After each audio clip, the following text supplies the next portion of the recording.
సీతాకాంత్ అయితే రామలక్ష్మితో ఇలా అంటూ ఉంటాడు. ఏంటి రామలక్ష్మి, ఇది చూసైనా సరే ఇప్పటికైనా నీకు అర్థం అవ్వలేదా మా అమ్మకు నా మీద ఎంత ప్రేమ ఉందో అని చెప్పి అంటాడు. అది విని రామలక్ష్మి అయితే లేదండి, మీరు అదంతా మోసపోతున్నారండి అని చెప్పి అంటుంది. ఏంటి రామలక్ష్మి, నీకు ఎప్పటికైనా అర్థం కావటం లేదా మా అమ్మకు నా మీద ఎంత ప్రేమ ఉందో?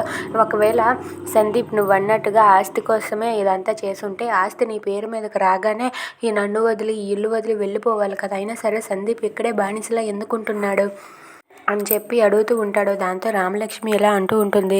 సరేనండి, మీరు అన్నదంతా కూడా ఒక పక్కన పెట్టండి, ఇదంతా ఒక పక్కన పెడితే ఇప్పుడు ఒక మాట అనుకుందాం. ఇప్పుడు నేను చెప్పిందే నిజమైతే, మీ అమ్మ ప్రేమ మోసమైతే మీరేం చేస్తారు ఒక్కసారి ఆలోచించండి అని చెప్పి అంటుంది.